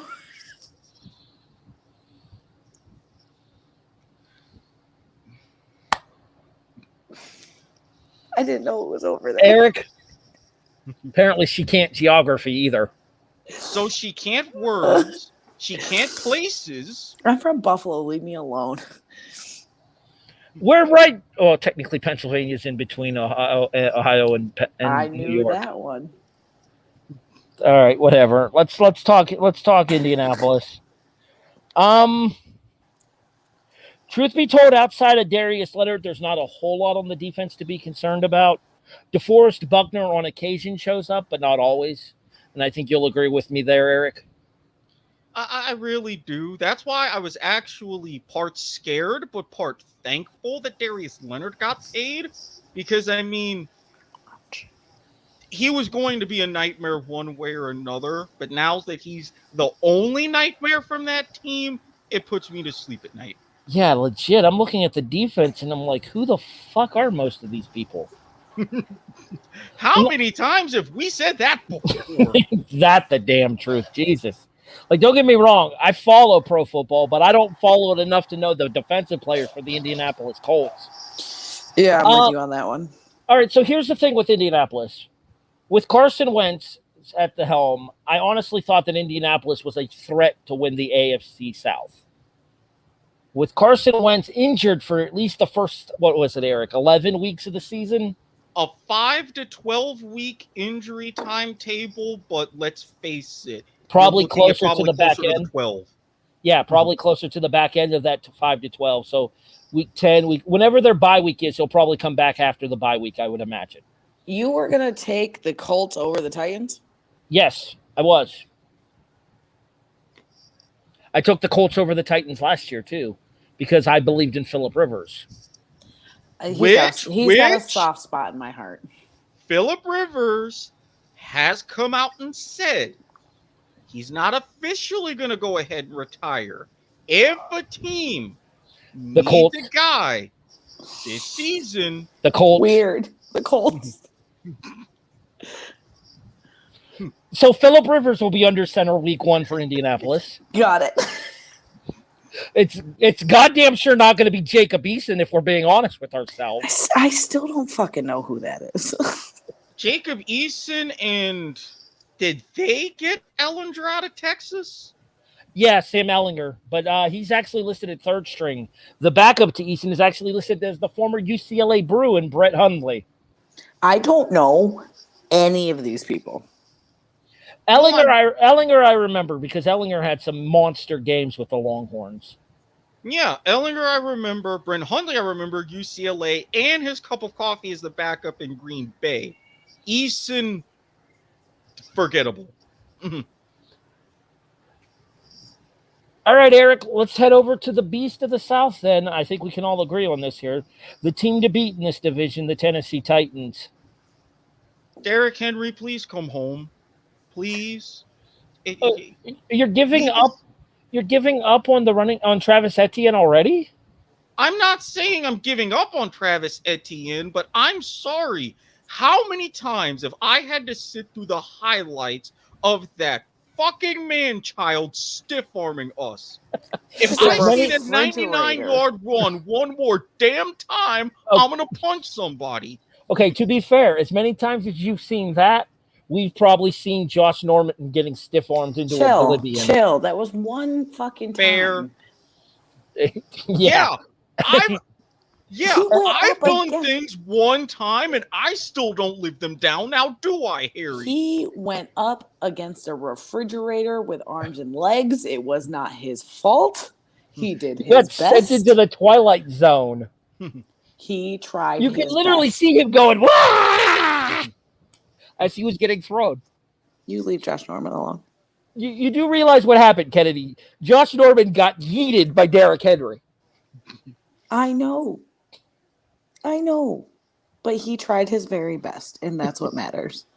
Yeah, he tried, and he failed miserably. So the point is, when you're going up against Derrick Henry, never try. He tried so hard and got so far, but in the end, it didn't really matter. I hate you. Rest in peace, Chester Bennington. # Music Man chiming in here on the kickoff. All right, Eric, as a resident of the AFC South, I have a very scary proposition for you. You ready? No. Well, too bad, because you have to be. Derrick Henry, A.J. Brown, Julio Jones, all in the same offense. Are you trying to make me cry? Are you trying to just reach down my throat and pull out my liver? Don't worry, really? Trevor Lawrence will get it done for you. Well, hey, I am being reasonable when it comes to Trevor Lawrence. I am just saying, oh my God. And the fact that I can just hear my friend Kenny, who's a Titans fan, never say things in private conversations or they'll end up as banners on Twitter. It's going to be another one of those years. I have personal beef with the Titans still, but I can't wait to watch Trevor Lawrence get shmacked by them. Are we still bitter about the Music City Miracle? Because I know I fucking am. Yeah, so am I. Just fuck this organization in general, really. Yeah. Facts. I will say one thing that we can unfuck them for. So obviously Tannehill's the starter in Tennessee, not Fitzpatrick. But guess who the new backup is in Tennessee, Kennedy? I feel like I know this. Former Buffalo Bill Matt Barkley. The man who filled in for Josh Allen when Allen got hurt. I know. I like me some Matt Barkley. Barkley did serviceable when he filled in for Allen too. He did. I would have loved to have kept him, but no, we had to go ahead and get fucking Mitch Trubisky as our backup. I'm not mad at that though. I'll take Trubisky over Barkley. I won't. Give me Barkley every day of the week. I love that Barkley. Endorsement from Keneddi Eddings, sponsored by your local Buffalo area Mazda Miata dealers. Nah, I don't know, man. Barkley's he was good and solid, but we'll get there though. We'll get to Buffalo here in a few moments. I'm just saying, Trubisky can get fucked with a rusty spork. A spork? That's right. That's how little I think of Mitch Trubisky. Not a saffoon? Oh, shit. So, Eric, it gets worse. Of course it does. Yeah. We mentioned Bud Dupree's effect on the Pittsburgh Steelers last season. Yeah, guess where he where signed? the fuck he went? Guess where he Because signed of in the course he offseason? did. We're making Eric's Tuesday night very bitter. No, you just wait. There's beer in the fridge, and I'm gonna purposefully get up so you can see me go get that beer. I see tears forming. I see it. They're getting there. They're getting there. Lonely. He's Mr. Lonely. No one in the division to call a friend. You know, might have to make a couple of messages once we're done here. Reach out to a special little someone. You know what would be great? If Trevor Lawrence got Joe Burrowed. That would make me happy. Ooh, your face just popping. Well, ladies and gentlemen, The co-host search is back on. we could be looking for a new co-host here on the kickoff, so please inquire within. How dare you? Resumes go to squidsportshead@gmail.com. Hate mail goes to s.garmer. You can't replace me. I mean, you can, but you can't. Yeah. I mean, granted, the rest of the defense doesn't look that intimidating on paper. Janoris Jenkins has had a series of good seasons. Obviously, Dupree. Caleb Farley's the first-round draft pick, and he's going to slot right in at cornerback. But the thing about it is this team plays a 3-4. This team plays a what is it? A 3? Is 3? I'm lost. Hold on. You can't numbers. I can't. That's why I'm here, but I'm pretty sure it is a 3-4. It's a 3-4-4, but it looks like they have 5 defensive starters listed. It's like a nickel. Oh, because they actually have a nickel back listed. Okay, that's why. You said nickel back. Underrated, don't care. Bring the hate. Go ahead. Don't care. I listen. What up, motherfuckers? So do I. Look, it's like the first concert I went to. Some of those Nickelback songs aren't entirely that bad. I mean, that is something else that Canada, we accept them. With all due respect to Nickelback, though, Default is better if you're listening to Canadian rock bands. I don't think anyone intentionally listens to Canadian rock bands. Rush would like to have a word with you because they did really, really well in the States. I'm just... Listen to the music man over there. All right, Eric. I am officially ceding the floor here. Jags. Okay. Your 2021 Jacksonville Jaguars preview. Here's Erik Watkins. All right. For all the good that the Jaguars did in not screwing up and getting Trevor Lawrence, that's great. Urban Meyer, he may not entirely feel like he knows what he's doing, especially on the Travis Etienne front, but let me tell you, not only a very good back, but more and more practice and dedication to having him as an extra wide receiver. So that way James Robinson can also sort of match and improve his performance in the backfield. I'm all for. And yes, I know right out of the gate, our tight ends are shit. Yes, it still wouldn't surprise me if Tebow somehow made the roster as a tight end. But honestly, even with the greatness that is Florida man Gardner Minshew, the man who has said number 2 means nothing to him. He hasn't taken a shit in weeks. We love that level of competitive spirit, and we love our odd ducks. So, yes, we're going to have at least some level of stability.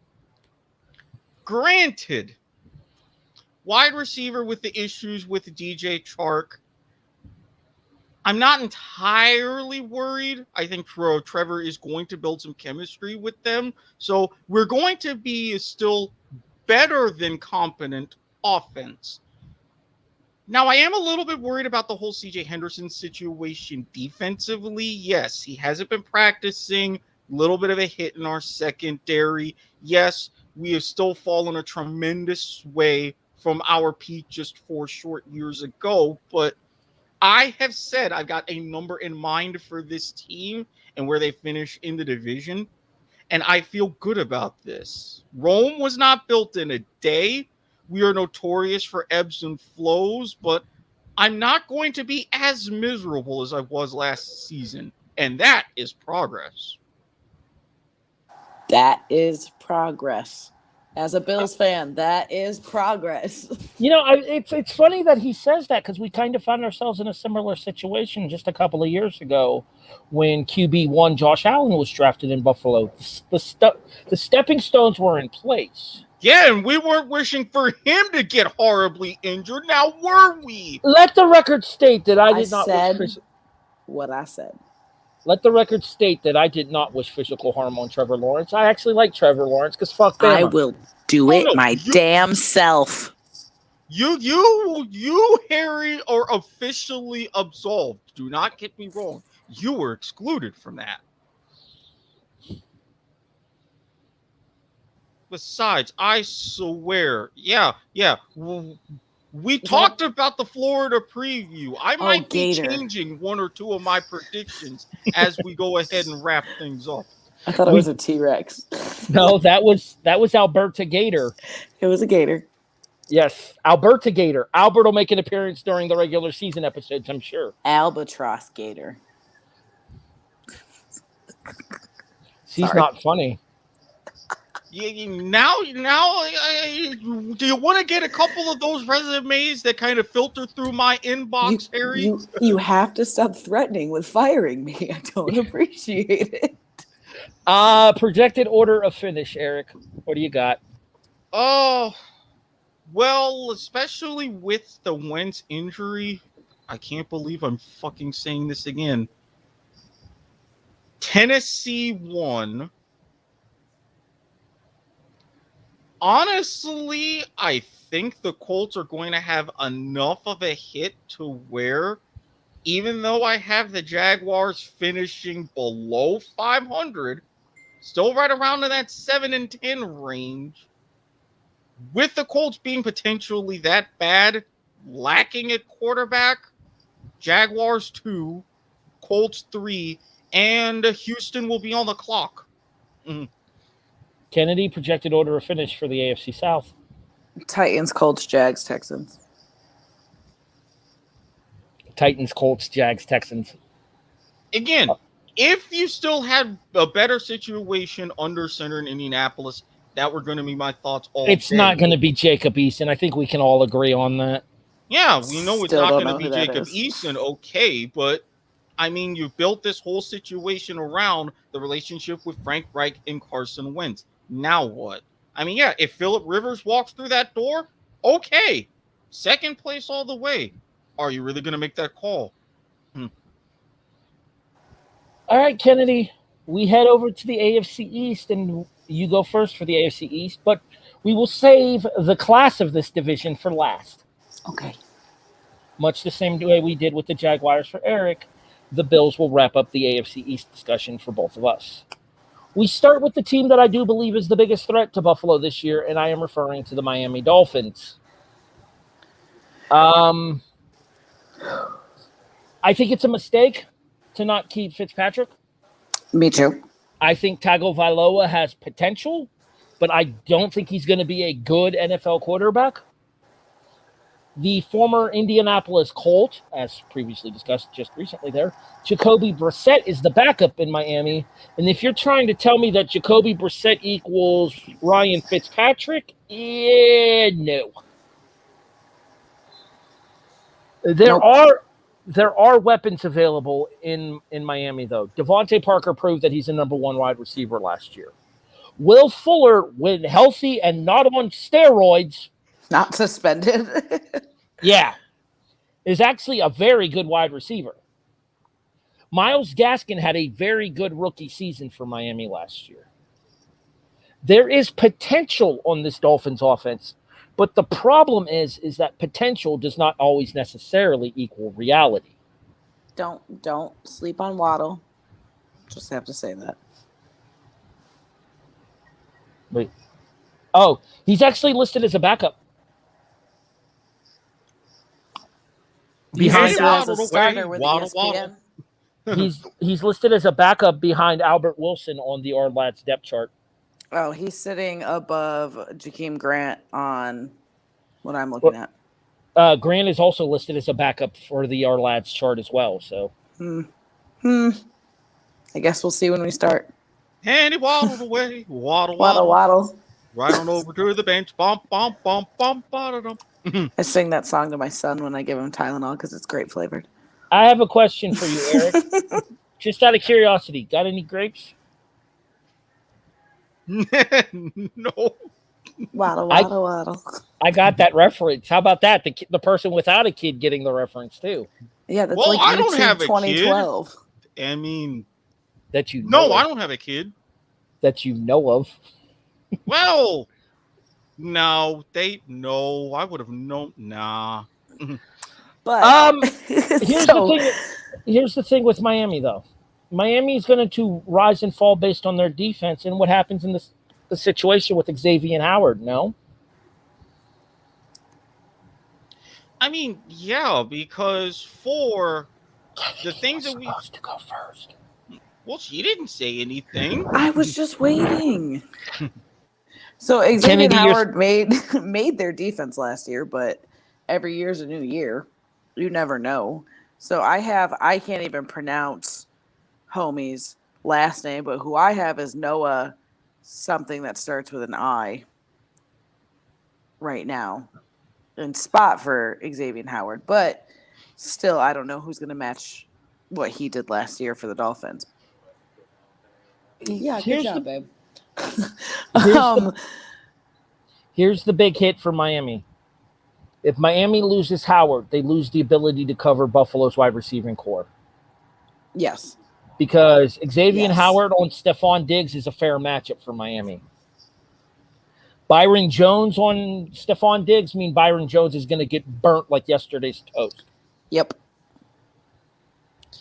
I'm just looking up again at their offense and what you said. I love Tua.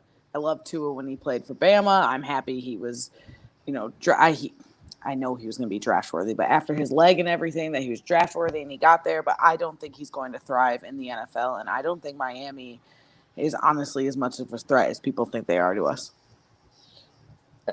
Definitely not as much of a threat as they could be if Howard ends up leaving. Eric, your thoughts? Yeah, with Howard, your defense is basically gone. And as far as with the whole Tagovailoa thing, it's basically put up or shut up. If he is really this confident coming back from his hip injury, now that he's had, even with this under his belt, now that he doesn't have the safety net of Fitzmagic there, if he doesn't open it up and show that he can throw it down the field anywhere close to how he was able to do it at Bama, he's done. And if he can't throw it down the field, constant check downs and slant routes and passes to the sideline, Miami's going to be dog shit. It's a shame, but they really are. New England is improved.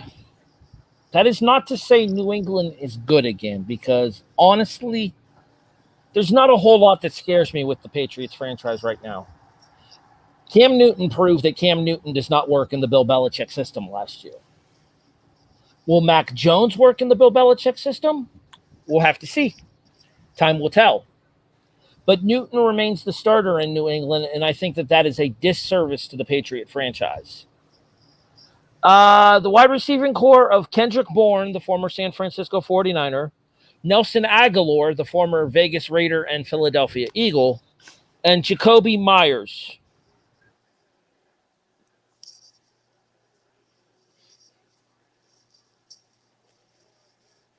As he stares wantonly into the I was screen. making sure that I wasn't the only one that had him frozen. Well, all right, I'll go off that. There aren't really any names on here for the Pats that scare me, even with their defense. I mean, they have the ones I focus on the most are Hightower, McCourty, and Gilmore, and Gilmore's even out right now. Yeah, Gilmore's listed on the PUP list. Oh, there you are. I think I'm back. There's not Yeah, you're back. There's not too many names that scare me. I don't think I love Alabama. You know, I'm an Alabama fan, but Alabama quarterbacks don't come out and show out. They don't. She said it, so don't My say that I'm gonna shit on people. no, my when it counterpart happens. here says that Mac Jones is perfect for the system. I want to believe that. I don't as a Bills fan. He's very passionate about this right now. Shut up. So, as a Bills fan, I don't want the Pats to succeed. As an Alabama fan, it would be cool to see an Alabama quarterback go and thrive somewhere. And if it's going to be the Patriots, which apparently my household believes that is where he belongs. So, but I don't think Cam Newton isn't the plug in for the Patriots, and they need to figure something out soon if Bill wants to continue his reign.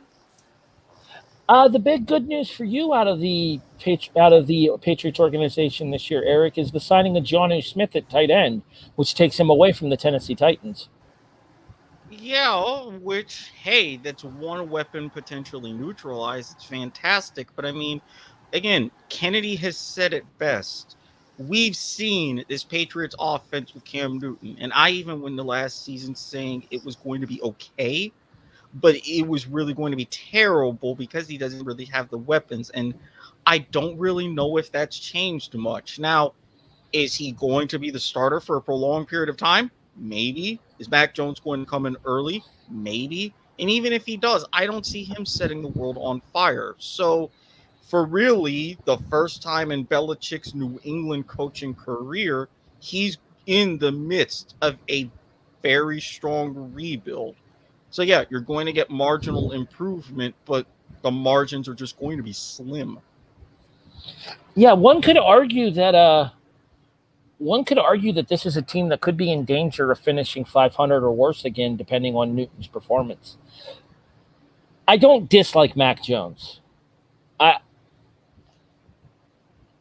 Here's my thing with Mac Jones. Mac Jones was a one-year starter at Bama because of everybody that's come in front of him. Jones had a very good 1 year in Bama. A college football national championship obviously speaks for itself. But I would argue that the majority of that college football national championship came on the coattails of Jalen Waddle and Najee Harris more so than Mac Jones himself. Keneddi, agree or disagree?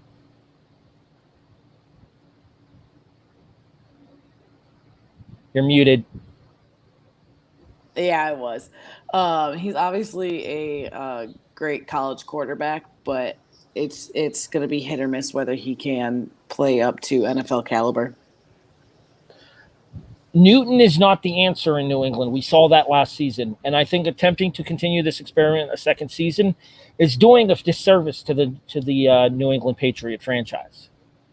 However, I'm willing to give them the benefit of the doubt when it comes to this because as much as I don't want to admit it, Belichick finds a way.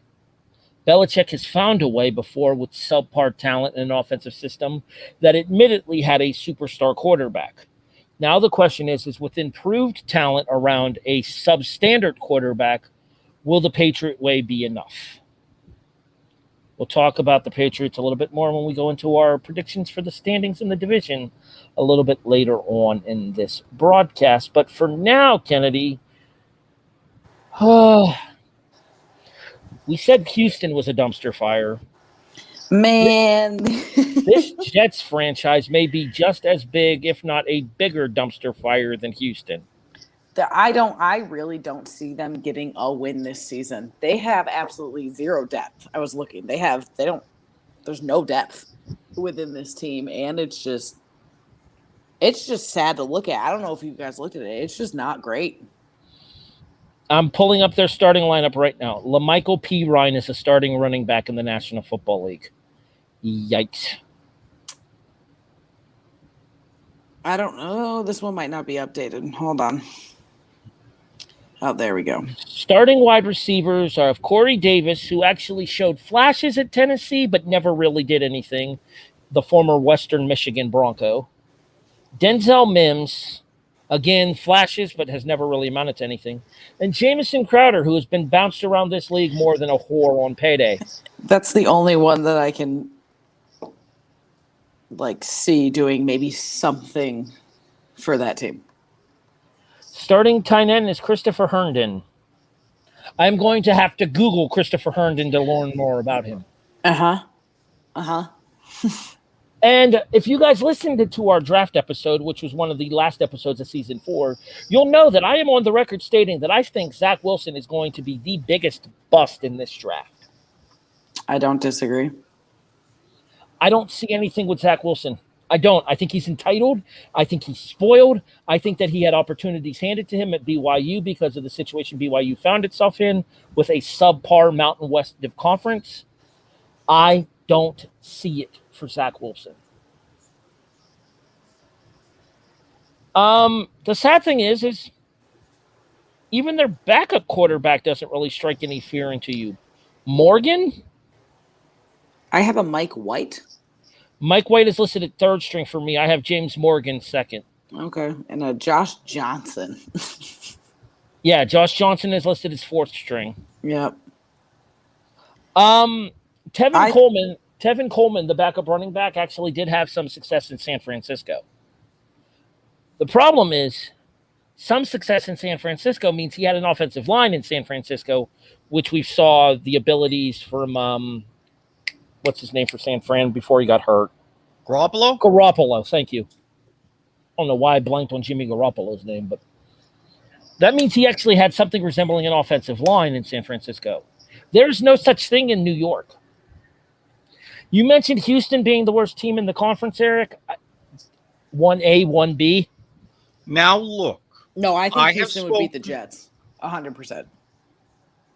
I have spoken to a very fine former co-host, and he is on vacation this week, but I do listen to the R&R Sports Report, klcz.com, over the summer, Facebook and YouTube, Tuesday nights, 9 to 11 Eastern, 6 to 8 Pacific.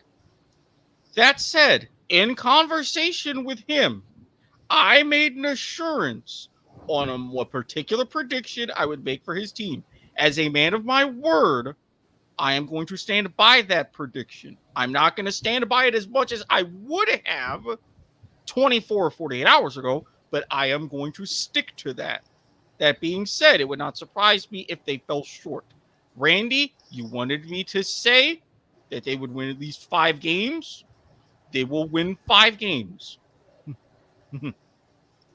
That is all I'm going to say about that. I have done my job. They're not sniffing 5. They're not sniffing 5, let's be honest. Did I say I have to believe what I said? I just promised I would say it. 3 at the most. There's literally nothing on this offense. Wait, wins? Are we talking about wins? Yes. No. 3 at the most. Sure. Randy, take note what the other co-hosts are saying. I kept my promise. Okay, you see okay, these two Randy. on the side of the screen? Blame them. He's lying through his goddamn teeth to tell you 5. Whatever helps him sleep at night, I guess. Defensively, CJ Mosley, not bad. That's it. That's the only. Sheldon Rankins, hit and miss. He's had flashes, but he's never really been consistent. There's nothing else on that defense that scares me. And 2 people can't make up a defense, so. Going to be a long year in the Meadowlands. You and Houston can go at it, Randy. For worst team in the NFL. Do yourself a favor, Randy. Don't beat Houston and you can have the number 1 pick. Unlike last year. Or, you could hand it on a silver platter to them like you did last year to Jacksonville. That works too. Thank you. Dumbasses. I like how Eric popped in right as I said that to once again say thank you for doing so. Keneddi, are you ready to specifically words? I can specifically words right now. Oh, I like the fact that we went to the 3 wide screen there, Eric. Yeah, I like that. Nice I like touch. this. Thank you. Nice Well, touch. I figure I can't leave you two on the sidelines because you're talking about your team, so. You're defending AFC runner-ups, the Buffalo Bills. Because nobody circles the wagons. Josh Allen got fucking paid. 6 years, $258 million, Eric. Yes, that is With the number. 150 of it guaranteed. And surprisingly enough, despite the fact that Allen got as many bucks as he did, it's still a very team-friendly contract, which should allow them to be able to negotiate with keeping people like Stephon Diggs when his contract comes up, keeping people like Cole Beasley when his contract comes up, assuming Cole can keep his mouth shut long enough to be re-signed. Because Jesus Christ, Beasley, you're killing me. Yeah. Offensively, like I mentioned in Kansas City, the only position that Buffalo scares me is at running back. Yep. Because Singletary and Zach Moss last year did combined jack and shit. Yep. I believe in Moss this season, though. I think Moss is either going to take the fuck off. I think the breakout will be Singletary. Do you see the shape that Singletary has gotten himself into? Yes. But I think Zach Moss will. I'm not saying maybe not both, but I think this is the season now. Zach Moss is either going to show and prove his worth or not. And I'm hoping it's obviously the better of the two, but I think this is it. I don't think Singletary is going to be, you can get yourself in as good shape as you want. I don't know. I'm over Singletary personally. I think Zach Moss can be our key to our future. I think it was a mistake in the draft. I genuinely feel this way. For as much as you may not like him for what he did to you guys 2 seasons ago, I genuinely think that Travis Etienne was the answer for Buffalo because his style of running fits our offense. No, we're good. Y'all did A-okay in that move.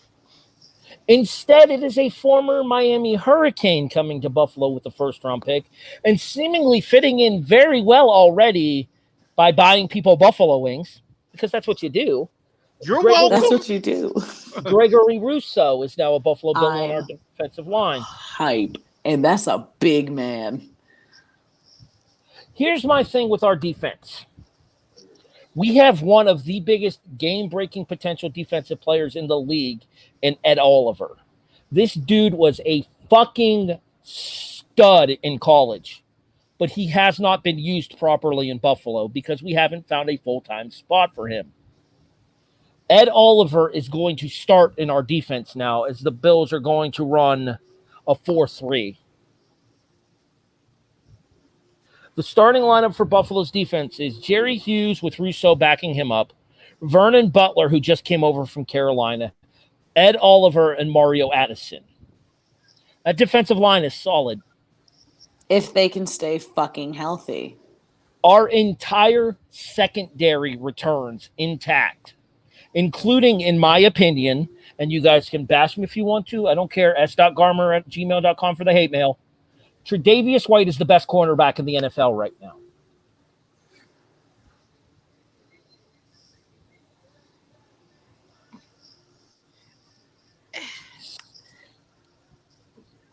Go ahead, Eric. Say it. I mean, I can't say best. Not top the worst. 3? Top 3. Top three. 3. I will give you top 3. I can't say best. He's better than Jalen Ramsey. Well, yeah, but fuck Jalen Ramsey, so you can say that all you want. All right, who are you putting How did that work out for you? Out of curiosity, who are you putting above Tre'Davious? When Tre'Davious is healthy, let me add that caveat because White did suffer some injuries last season. Who are you putting above Tre'Davious? I would honestly, and again, malcontent, Howard. I think White is a better straight up defender than Xavier Howard is. Howard and Ramsey. I wouldn't even know necessarily about Ramsey. I think when he was at his peak with us, yes, since he's gone to LA, again, putting down the haterade, he's taken a step back. I'm not saying that. I'm not saying it's by a mile, Right. but it's very close. But I wouldn't say that Tre'Davious White is the best cornerback in the I NFL. actually do need to make a bit of a correction on myself. It is not a 4-3 in Buffalo. It is a 4-2-5. It's a steady nickel. But defense is going to be the key for Buffalo this season, and I think you can agree with me on this, Keneddi. Our defense took a massive step back last season. Yes. We went from being a top 3 defense for the prior 4 seasons to being middle of the pack last year. I think I looked up the numbers in the group chat. Buffalo was 16th in yards against, 14th in scoring. That can't happen again. Between COVID and injuries last year, we just got absolutely railed. That's fair. In a bad way. And not in a good way. In a bad way. If we can keep our start, and I know obviously injuries are going to happen, but I mean less than last year. If we can keep our starting lineup healthy, it is going to be a very, very interesting year when we play the Titans, because I'm not going to put it past the Titans. Obviously, Bills by a billion every time we play, but I'm not going to put it past the Titans and obviously Kansas City. But I think we can do it. We have the tools this year, if everybody stays healthy, to put Kansas City in their place. I think Tennessee is a revenge game for us this season because we had that whole bullshit delay with the NFL last year. Yep. Ended up playing them on a Tuesday night and got absolutely fucking reamed. Yep. On a Tuesday night national broadcast. I honestly think that when we play Tennessee this year, it's Buffalo's chance to smack them in the mouth. Yep. I think we can do it this year. Everyone stays healthy and good. We got it. It's hard to bet against Kansas City. The AFC, I'm saying. Let's specify that. Yeah, we'll stick to the AFC for this year. It's hard to bet against Kansas City, but if there is a team in the AFC that can stand toe-to-toe, talent for talent with the Kansas City Chiefs right now, I don't think there's any question it's the Buffalo Bills. I mean, I will go ahead as the outsider for this part of the show. Hashtag bet on Bovada, bovada.lv. Take your Bitcoin, take your money. Bills-Chiefs rematch. AFC title game. Yep. Simple. Here's the question, though. Can we get that game in Buffalo this season? I don't know, and the reason I say that is I think Buffalo's out-of-conference schedule is harder than Kansas City's. The Bills get the NFC South this year. Atlanta, Carolina. I'm pretty sure it's Atlanta, Carolina, Tampa Bay, and why are you worried about Atlanta? New Orleans. Yeah, we do get the NFC South this year. Kansas City plays the NFC. Eric, help me out here. It doesn't matter who Kansas City plays. The NFC North. So, yeah, it does matter because the North is fucking garbage. No, but that's what I'm saying. But, like, regardless, Kansas City is going to beat 99% of who are they going to play that's outside of. Now, but here's the rub, though. But Harry does bring up a good point. With Kansas City against the NFC North, the Chiefs are basically looking for 3-1. I'd say 3-1's a disappointment against the NFC North if you're Kansas City. You still got Aaron Rodgers in Green Bay. Sorry. No, not the North, the East. I'm sorry, my mistake. Oh, the NFC East. Oh, yeah. Dallas, Washington, Philly, and the Giants. So, yeah, that does matter because if they're the NFC East, that's 4-0. Whereas with you guys and the Bills, it'll be interesting. NFC South 2-2.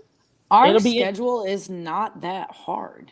It'll be interesting to see what happens when Buffalo plays Tampa Bay, because Brady has always been a bugaboo for Buffalo. I'll say our hardest games. We have the Packers. I mean, Steelers is always a good go, but I'm going to give a Steelers. So Packers is going to be one. We don't play the Packers this year. Oh, wait. Yes, we might play them in our crossover game. I'm looking at it right now. We play the Packers. The Packers, Chiefs, Titans is going to be a good go, and the Saints, Bucks. The rest of it is a wash. We got I don't think. Lions, Bears. Okay, Lions, Bears, Packers are preseason, Kennedy.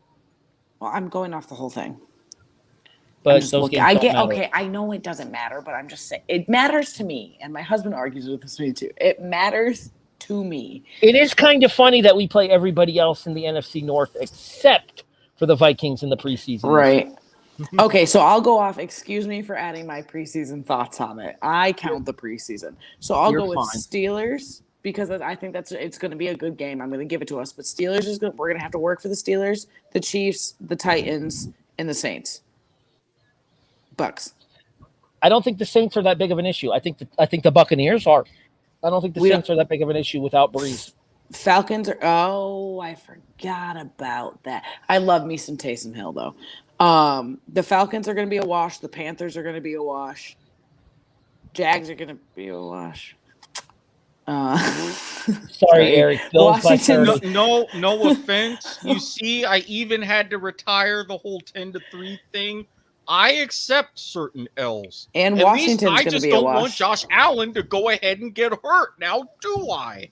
Sorry, I hate Trevor. There's history, but Washington's going to be a wash too. Our season is not going to be that hard. Yeah, Chiefs obviously have an easier season than us, but Well, that's kind of the point that I'm raising, though. My biggest concern is quality of opposition gives Kansas City the probable advantage and would put the AFC Championship game once again in Arrowhead. But no matter who they play, it's going to be easy. I guess there's teams like us that can give them a run. There's a team like Bucks that can give them a run. But all in all, no matter who the Chiefs play, it's going to be an easy season for them. But this is exactly leading to Harry's point. If you get the Chiefs, that fateful day, what would it be? End of January, AFC Championship game. Yeah. January 30th, I believe, would be the date. Okay, so if you that fateful day, if the Chiefs are coming into Orchard Park, I give the Bills much more of a chance. Your fans are going to be rabid. There's going to be tables on fire in the parking lot. I would want to be there. I will be there. I will take leave and go. But to Harry's point with Kansas City, and you even said it yourself, the fact that they're going to have that easier schedule, you're going to have to make the trek west to Arrowhead again. Just about any odds maker, you're looking at least 3 points. At least 3 points in Kansas City's favor. Probably as many as 5. Hey, but the shit can be done. All right. I'm not saying it can't be done, you would have to admit yourself, more of an uphill battle going there than them coming to your house. Oh, absolutely. I just looked up the two marquee games that Keneddi referred to earlier for us. Kansas City, Tennessee. Here's going to be the problem for that Tennessee game. We catch Tennessee the week after we play Kansas City. Oh. That's not good. It's not great. The good news is going into the Kansas City game, though, Buffalo plays Houston, which should be an easy win. Note the key word in that sentence, should. Kansas City plays Philadelphia, who is likely to put up more of a fight than Houston is. Absolutely. Both of those games, the Kansas City game and the Tennessee game, are national broadcasts. As long as there's no stupid COVID bullshit going on where we get pushed and pulled and everyone gets ran the fuck around this season, that's a hard schedule. But even if, knock on fucking wood, if we get a loss to Kansas City and then we're going into the Titans and we have beef with the Titans anyways, I have faith in us. Even if we do get a little beat up in that Chiefs game, we're not losing to the fucking Titans. That's why it's going to be a good game, but we're not going to lose to the fucking Titans. This is why I'm giving you a split in those two games. I think it's too much of an ask to win both, but you're not going to lose both. No, I would rather beat the Chiefs. Here's my problem. I would rather beat the Chiefs, but here's my problem for this game. These games on the back-to-back as well. Guess where both games are? I'm assuming Arrowhead and whatever the fuck else it's called. Nissan Stadium. Thank you. Formerly Municipal Stadium, but yes. Hey Both man, games, we gotta take it as it's coming. There's both nothing that games can are on the stop road. this That team. is what she said, Harry. She There is literally said it. nothing that can stop this team this season. And like we say that, Bills fans say that every single fucking year. But like I said, minus the COVID shit that's gonna happen, and if our defense can stay healthy, like man. As I said earlier in the show, Eric, Bills in 4. That dude was such a gangster. It kind of sucks that they lost in the finals. I think if there's going to be a time to do it, now that we have it's just the healthy thing, man. I want to speak so confidently on it, but our fucking defense likes to shit the bed. But if our defense can just do our defense things that we usually do, man. There's the last advantage for Buffalo, and I do want to talk about this as well because I think this is key. Kansas City cannot say this, Buffalo can. Both of our coordinators from last season returned this year. We get Brian Dable back as the offensive coordinator, who has been the Josh Allen whisperer these last 2 seasons. I know, but I hate him. We get Leslie Frazier back as the defensive coordinator, who had led this Bills organization to those top 3 finishes in the prior 4 seasons before last year. Significant miracles given the coaching carousel. There, so glad. There is full on, all facts, no printer potential with this Bills franchise. And I just popped Keneddi with that. I don't care. Projected order of finish. Obviously, all of us are picking the Bills to win the division. How does the rest of the division finish, Keneddi? Bills, Pats. Bills. I'm stuck now. Bills, Miami, Pats, Jets. Eric. I got to agree. Dolphins in a reasonably distant second. Patriots improved, but they're still hovering around 500. And yes, Randy, I said it, but it's not going to be enough to keep your Jets out of the cellar. But I said it. Bills, Patriots, Dolphins, Jets. New England jumps Miami, especially if Miami loses Xavier and Howard. I'm going off the roster they have right now. Yeah, fair enough. If Howard stays, they get second. He leaves, plummet. Yeah, I agree. Thus brings a conclusion to our first video episode of the kickoff.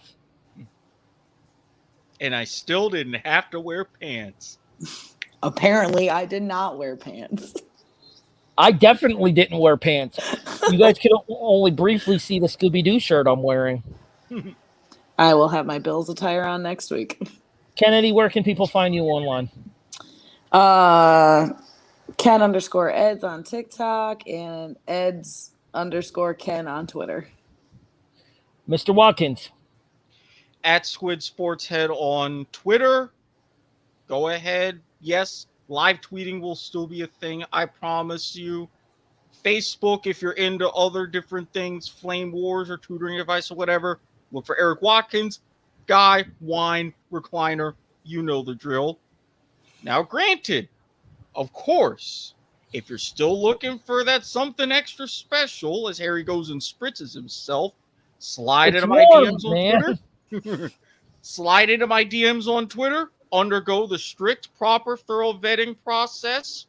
Snapchat, Telegram, maybe Kick, OnlyFans, whatever your heart desires. If I'm on it, you will get access to it. As always, that's what I say to my husband. No. Go ahead and finish, Eric. That's what she said. Well, I mean, I really can't where I would want to, but that's a different story. But finish your plugs, Watkins.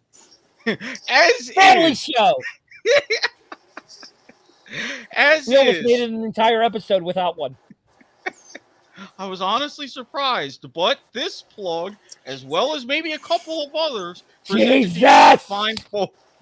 Presented to you by the fine folks at Rick's TNT LLC. Tax consultation services and tutoring services available. Notary public services available in the state of Florida, as well as wedding officiating. It took us long enough, but we finally went off the rails on this one. Harry, where can we find you? Or can I say Henry? thank Because you. I think I got there. Thank you for A, getting my name correct, and B, getting us back on track. Keneddi is the voice of reason right now, Erik. Let that sink in for a moment. We should probably put a scream notice there. Another place you can get a scream notice is Amazon Music, Erik. Well, obviously, but you never know. With Amazon Music and the sheer plethora of their catalog, I'm sure you can find some sort of screamo metal if you're into that thing. We here, especially with the W2M, we have the Metal Hammer of Doom as part of the Radulich and Broadcasting cavalcade of podcasts, so it would fit right in. But you can also get various different audiobooks, other kinds of music, non-W2M podcasts, which why you would listen to them, we have no damn idea. But if you want to hear my dulcet tones on other W2M podcasts, they're right there. We have a whole bunch of other different W2M podcasts as well, all of them available. But say that you have your Alexa-enabled device and you say, hey, play W2M Network. But that's not just satisfying. You want to go that extra mile. You want to be premium, if you will. You want to be like Russell Wilson and be Mr. or Mrs. Unlimited. Well, you've come to the right place. Get AmazonMusic.com/W2M Network and you will get a free trial of Amazon Music Unlimited. At least 30 days. We may have a 90-day hookup. But to find out, you got to go to the link. Get AmazonMusic.com/W2M Network. And again, I like the sassy finger. And again, you can listen to the most recent podcast from the W2M Network by telling an Alexa-enabled device to play W2M Network. You can find me online at ATB the Eagle, pretty much everywhere that social media is. Facebook, Twitter, Instagram. Technically, there's a Snapchat that exists. I don't use it. It's been deleted from my phone. But Erik did get his way. I did briefly join Snapchat. I can find a way to get that resurrected. Never you mind. Grapple for your wrestling-related stuff. Shout out to my buddy Tony Acero, who's going through some shit. We hope to have the reaction back for you soon. In addition, we hope to have another W2M podcast brought back to you soon as well, as we remind you once again that life is like a game show, hopefully coming back to the W2M Network shortly. More plugs and information on next week's show. We've been long enough for today's episode anyways already as it is. She is the locksmith, Keneddi Eddings. I'm actually pointing at my computer screen where she is so that, you know, that's why you're seeing my finger pointing here. Wait a minute. Nope. Yeah, nope. that one. Yeah, you're pointing the wrong way, Erik. We'll figure out. Damn We'll figure out this. orientations. We'll figure out this camera bullshit eventually. She's the locksmith, Keneddi Eddings. He is the DSDO, Erik Watkins. I am the voice of reason, allegedly. My name is Harry Broadhurst. You have been listening to The Kickoff, a presentation of the W2M Network online at W2Mnet.com. In addition, you can also find us on all of your favorite podcast services: iTunes, iHeartRadio, Stitcher, Spreaker, Podcast, or Podbean,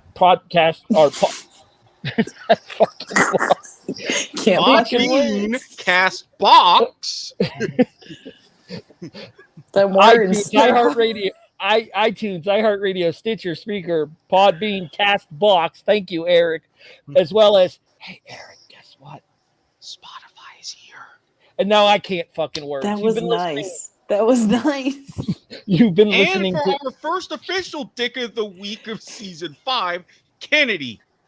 And she knows why. I just thinking, because you'd be like, Keneddi, guess what? I'd be like, fucking what? I'll give myself Dick of the Week. It's going to be a long fucking season, everybody. Enjoy the ride. You've been listening to The Kickoff, a presentation of the W2M Network.